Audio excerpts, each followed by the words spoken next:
Hello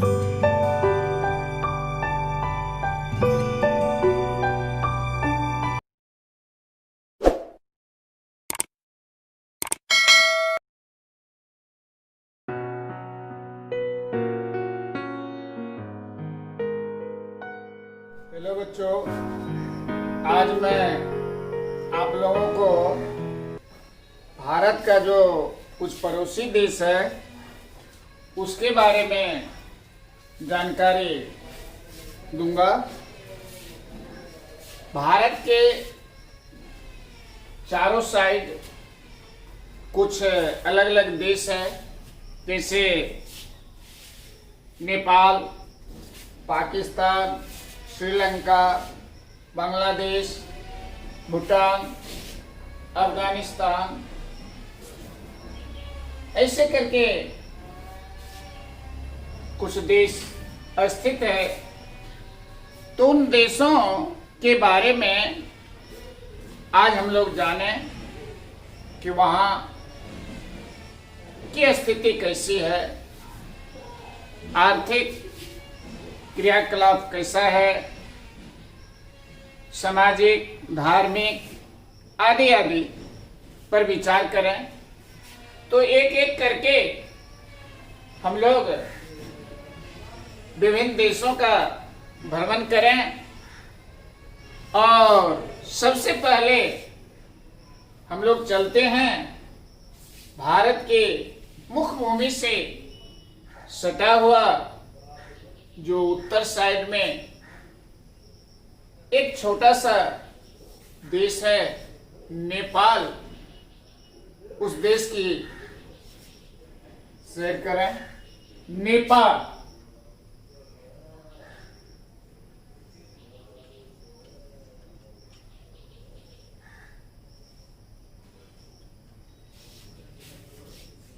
Nepal Bharat के उत्तरी भाग में स्थित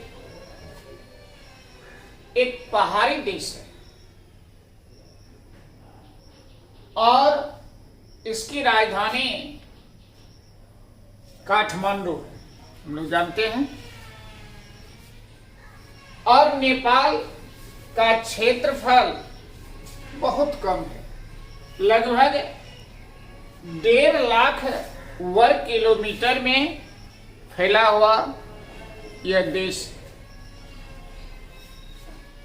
यहाँ की भूमि, अधिकांश भूमि पथरीली, कृषि कार्य बहुत कम भागों पर होता है। तो एक एक करके आज हम लोग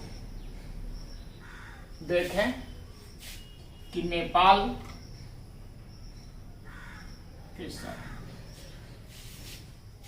तो यह बिहार और उत्तर प्रदेश की सीमा से सटा हुआ एक देश है। 2006 तक से पूर्व वहाँ राजतंत्र था, फिर वहाँ के लोगों द्वारा लोकतंत्र की बहाली के लिए आंदोलन किया गया। अंततः वहाँ लोकतांत्रिक शासन व्यवस्था कायम हुई। अब हम लोग चलते हैं तो यहाँ की सर्वोच्च चोटी जो है वह है माउंट एवरेस्ट और विश्व की चोटी में से भी यह सर्वोच्च चोटी है माउंट एवरेस्ट, जो नेपाल की सीमा में स्थित है। 8848 मीटर यह ऊंची है और माउंट एवरेस्ट को यहाँ सागर माथा के नाम से पुकारा जाता है। उसे नेपाल में सागर माथा कहते हैं और विश्व में माउंट एवरेस्ट। नाम अलग है, चीज वही।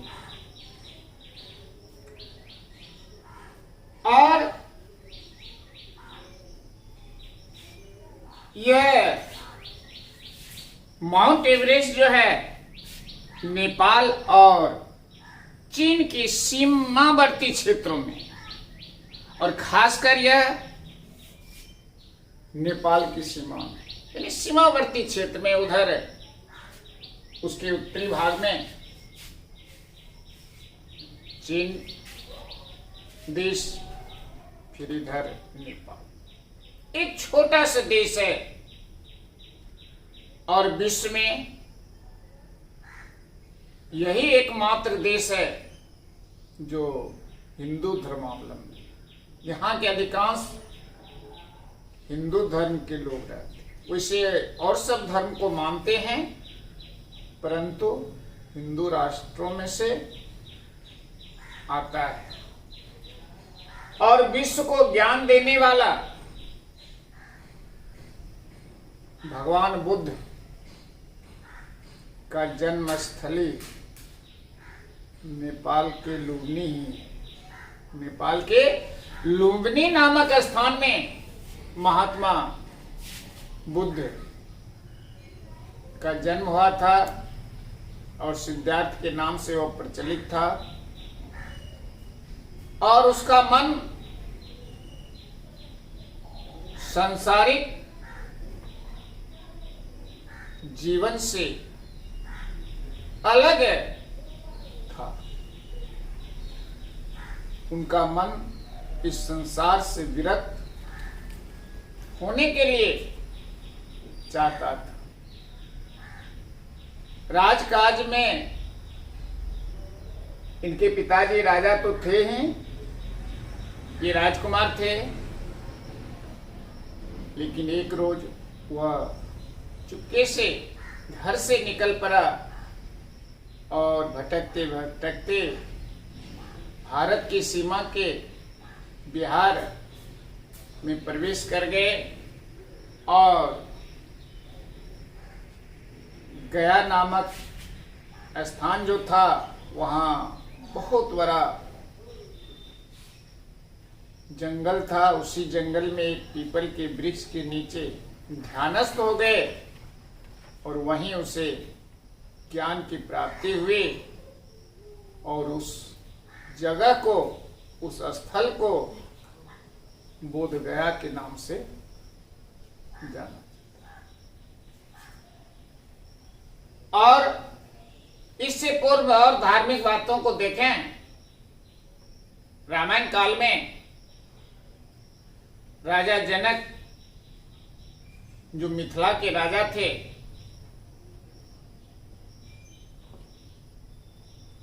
सीता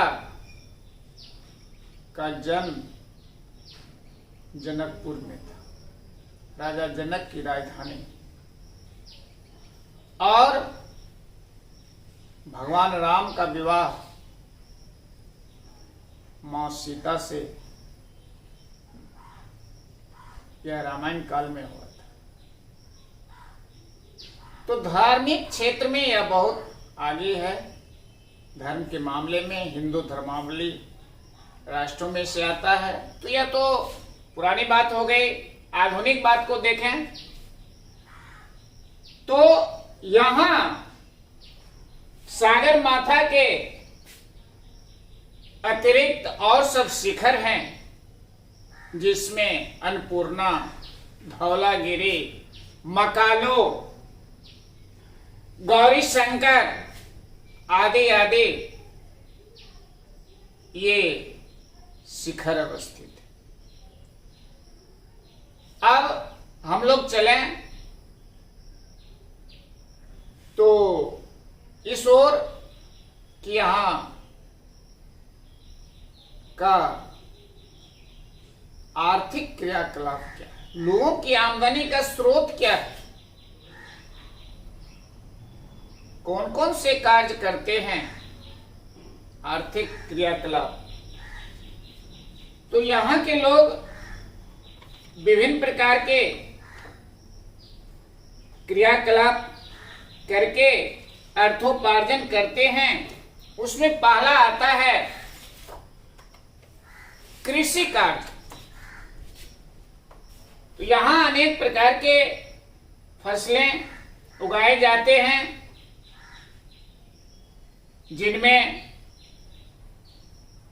धान, गेहूं, ज्वार, बाजरा, मक्का, गन्ना, जूट आदि है। मात्र 18% भूभाग पर, नेपाल के 18% भूभाग पर कृषि कार्य होता है। पूर्व में बता चुके हैं कि यह देश एक ऐसा देश है जो पहाड़ी पठारी देश है। मैदानी भाग कम है जहां कृषि कार्य के लिए उपयुक्त भूमि का अभाव। मात्र 18% भूभाग पर कृषि कार्य होता है। इसके बाद खनन, खनिज का निष्कासन करना खनन कार्य कहलाता है। जमीन के अंदर से विभिन्न प्रकार के जो खनिज निकाले जाते हैं खोदकर, उस कार्य को खनन कार्य कहते हैं। तो खनन कार्य में भी यह बहुत गरीब है, बहुत पुअर है। यहाँ के भूगर्भ में बहुत कम मात्रा में खनिज पाया जाता है। जो खनिज वहां निकाले जाते हैं, उन खनिजों में प्रमुख है अवरक, चूना पत्थर, लौह अयस्क, तांबा आदि है। तो यह हो गया खनन कार्य। और खनन कार्य का जो कार्य होता है वह बहुत कम पैमाने पर होता है। इसके बाद उद्योग, छोटा मोटा उद्योग यहां है। और पड़ोसी देश, कुछ पड़ोसी देश भी यहां उद्योग लगाए हुए हैं। कुछ वहां के सरकार के द्वारा भी उद्योग लगाए गए हैं। और वन पर आधारित उद्योग वहां बहुत अधिक विकसित है। जैसे प्लाईवुड, दिया सलाई निर्माण, कार्टून का निर्माण। इसके अतिरिक्त सीमेंट उद्योग, चीनी उद्योग, चमड़ा उद्योग, कागज उद्योग, तंबाकू उद्योग आदि स्थापित है। इन उद्योगों के द्वारा भी वहाँ के लोगों को रोजगार प्राप्त होता है, फिर आमदनी की प्राप्ति। तो ये नेपाल के छोटे मोटे उद्योग हो गए। इसके अतिरिक्त यहाँ के औद्योगिक विकास में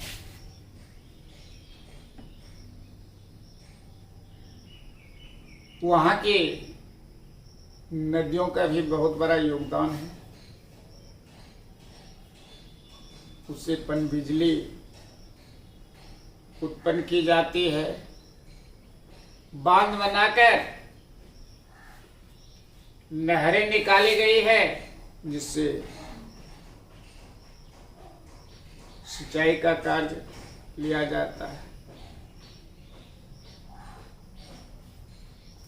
यहाँ इस देश की जो राजधानी काठमांडू है, वह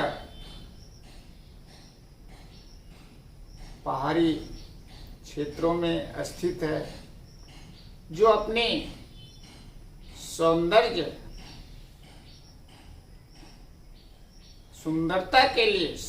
के लिए वहाँ के पहाड़ी क्षेत्रों की सुंदरता के लिए बहुत ही प्रसिद्ध है। यह बहुत ही रमणीक और सुंदर स्थान है। उस क्षेत्र के आसपास अनेक उद्योग है। यहाँ की प्रमुख नदियां जो है वह यहाँ के विकास कार्यों में बहुत अधिक योगदान देते हैं। सुरसर, कोसी, करनाल आदि आदि नदियां इस देश से होकर भारत की सीमा में प्रवेश करती है और भारतीय भागों को भी वहाँ की नदियों से बहुत अधिक लाभ होता है। तो यह सब हो गया आर्थिक क्रियाकलाप। इसके बाद हम लोग देखें यातायात के साधन। वहां अर्थात नेपाल में सड़कों का जाल बिछा हुआ है, परंतु रेल मार्ग जो है वह अविकसित अवस्था में। वहां कुछ भागों में ही रेल मार्ग उपलब्ध है। वहां का जो रेल मार्ग है वह सबसे उसको कह सकते हैं कि कम चौड़ाई की। रेलवे को 3 भागों में बांटा गया है, बड़ी रेल लाइन, छोटी और एक नैरो गेज की। तो नैरो गेज की जो है रेलवे वहां विकसित है, जो बहुत कम दूरी तय करती है। उसका इंजन भी कम पावर हॉर्स का होता है, डब्बे भी छोटे छोटे होते हैं, जिससे माल ढुलाई और लोगों की ढुलाई की जाती है।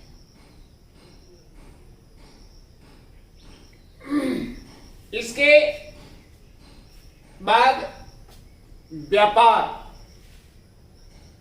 यह एक ऐसा देश है जो विश्व मार्केट के रूप में जानेगा। विश्व की हर वस्तु यहाँ कुछ न कुछ उपलब्ध होती है। अर्थात विश्व के हर देश के व्यापारी इस देश में व्यापार करते हैं और उस देश के व्यापार से व्यापार करने वाले देशों को बहुत अधिक लाभ होता है और वहाँ के व्यापारियों को भी लाभ होता है। और यहाँ के जो प्रमुख व्यापार है उसमें आता है चावल, तिलहन, दलहन, जूट, घी, हाथी दांत, जड़ी बूटी, कस्तूरी, लकड़ियों के सामान आदि। इसके अतिरिक्त पेट्रोलियम, तंबाकू, लोहा, तांबा, धागा, नमक, मसाले, मशीनरी और अन्य तैयार मालों का वे आयात भी करते हैं। तो यह नेपाल के आर्थिक व्यवस्था हुई। इसके बाद हम लोग चलें कि इसकी स्थलाकृति कैसी है। स्थलाकृति, नेपाल के स्थलाकृति।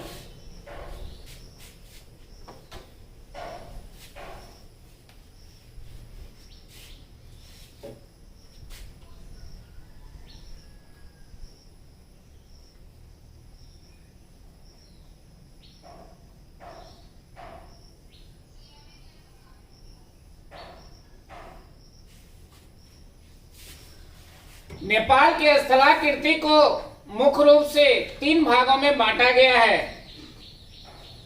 दक्षिण का तराई क्षेत्र,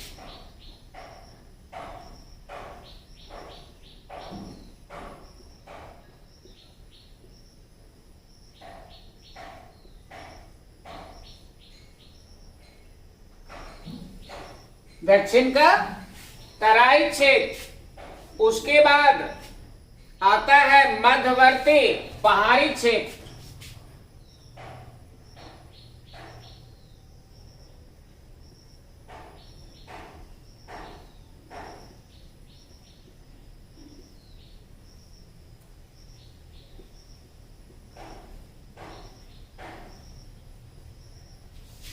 इसके बाद अंतिम है हिमालय प्रदेश।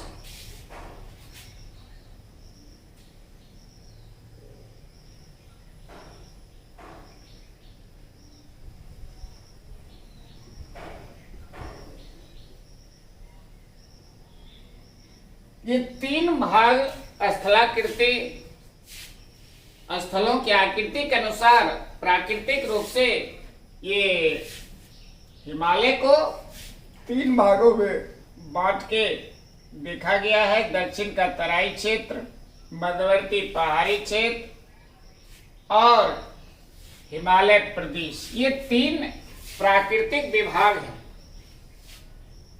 अब अलग अलग इसका हम लोग अध्ययन करें, विस्तार से देखें।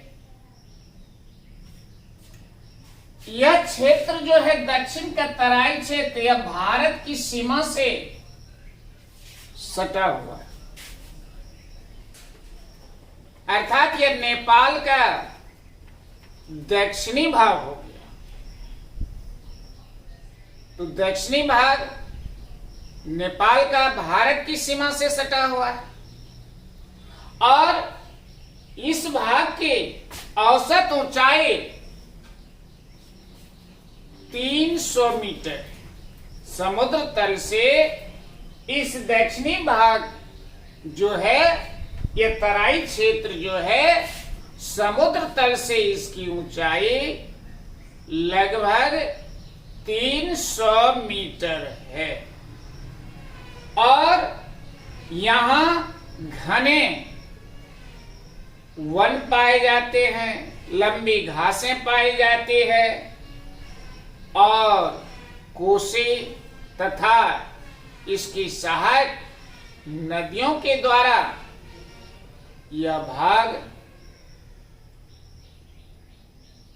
इस भाग में सिंचाई का कार्य लिया जाता है। विभिन्न प्रकार के फसल भी उगाए जाते हैं। अगर फसल उगाए भी जाते हैं तो इसी भाग में, तराई क्षेत्र, कृषि कार्य नेपाल के ये दक्षिणी भाग जो है, जिसे तराई क्षेत्र कहते हैं, इसी भाग में कृषि कार्य होता है। और पूर्व में बता चुके हैं कि मात्र 18% भूभाग पर यहां नेपाल में कृषि की जाती है और वह नेपाल के दक्षिणी भाग में, जो दक्षिण का तराई क्षेत्र कहलाता है। दूसरा भाग आता है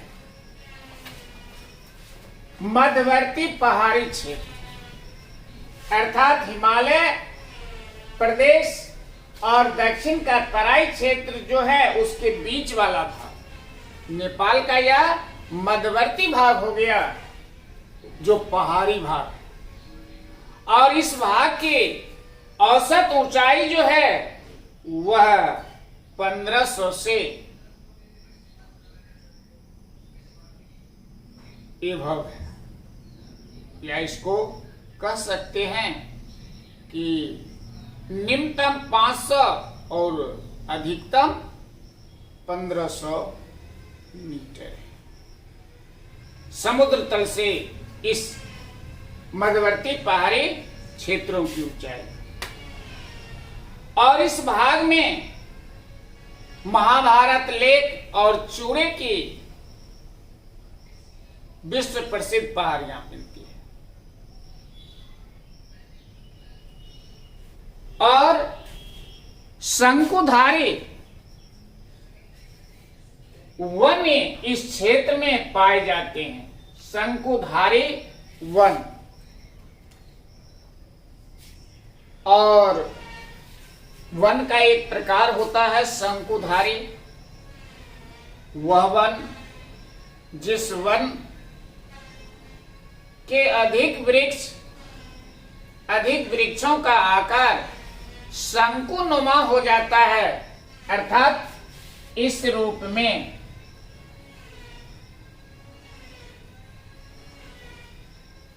पेड़ की डाली इस रूप में हो। जिस वन में अधिकांश वृक्षों का आकार शंकुनुमा हो जाता है, उस वन को शंकुधारी वन का नाम दिया जाता है। इस वृक्ष का आकार इस क्षेत्र में ऐसा इसलिए होता है कि इस क्षेत्र में ठंड पड़ती है और बर्फों की बारिश होती है, तो बर्फों की बारिश से इस पेड़ की डाली को क्षति नहीं पहुंचती है, और यह बर्फ गिरते ही यह पत्ते डाली के आकार इस रूप में होने से वह बर्फ फिसलकर नीचे गिर पड़ता है, जिससे पेड़ों की क्षति नहीं होती। तो इस क्षेत्र में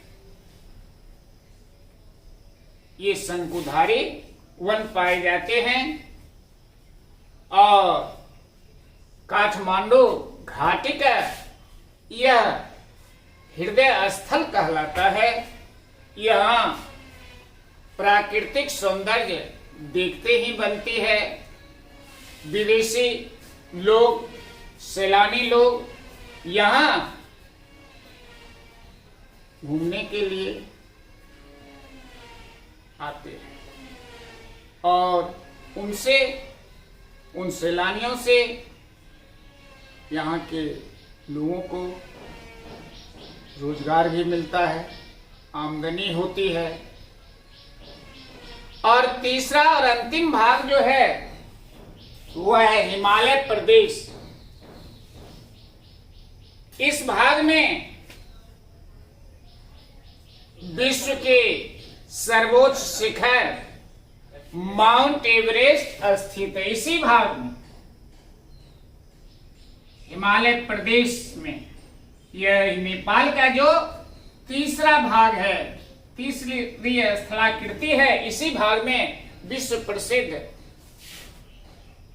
माउंट एवरेस्ट 8848 मीटर ऊंची है। और यहाँ हम लोग जानते हैं कि इसे सागर माथा के नाम से जाना जाता है। और इस भाग में ग्लेशियर भी पाए जाते हैं। ग्लेशियर उसे कहा जाता है जो बर्फ की नदी होती है।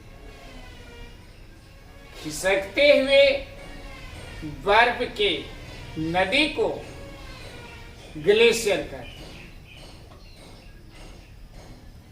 तो इस क्षेत्र में ग्लेशियर पाए जाते हैं। वही बर्फ पहाड़ी भागों से धीरे धीरे खिसक कर नीचे आता है, सूरज की रोशनी पड़ती है, तापमान बढ़ता है, पिघलता है, द्रव रूप में आता है, वही पानी इकट्ठा होके नदी के रूप में प्रवाहित होती है। तो वह ग्लेशियर होता है। तो ग्लेशियर इसी भाग में। और माउंट एवरेस्ट पर ऊंचाई अधिक है और वहां बर्फ जमा रहता है, बर्फों की ढेर है। और इस भाग में एक दूसरी चोटी है, गौरी शंकर, मेजुम चोटी, धौलागिरी, अन्नपूर्णा, और पर्वतारोहियों के लिए यह जगह बहुत ही उपयुक्त है। पर्वतारोही इसी जगह पहुंचकर अपना अभ्यास करते हैं। और यह हो गया प्राकृतिक भूभाग। और यहाँ के जो भूभाग है 1/4 वनों से ढका हुआ, अर्थात 25% भूभाग पर जंगल है। और इन जंगलों में कीमती और इमारती लकड़ियां पाई जाती है। इनमें प्रमुख सागवान, साल, शीशम, महुआ, महोगनी आदि आदि वृक्ष पाए जाते हैं, जो काफी कीमती होती है। इसके अतिरिक्त सावे घास भी पाई जाती है, जिससे कागज उद्योग विकसित होता है। कागज बनाए जाते हैं इस सावे घास से, वनों की लकड़ियों से। इसके अतिरिक्त यहाँ ये कोसी, गंडक, घाघरा, करनाली, करे, बागमती, नारायणी आदि आदि नदियां भी बहती है, जिनका नेपाल के आर्थिक विकास में बहुत बड़ा योगदान है। और नेपाल सार्क संगठन का एक सदस्य है और सार्क का मुख्यालय नेपाल की राजधानी काठमांडू में स्थित है। तो बच्चों, आज हम लोग नेपाल का भ्रमण करके उनसे जानकारी प्राप्त किए। फिर आगे के वीडियो में हम लोग देखेंगे दूसरे देश का विवरण। तो इसी के साथ आज का वीडियो यहीं समाप्त किया जाता है। पुनः आगे के वीडियो में हम लोग मिलेंगे।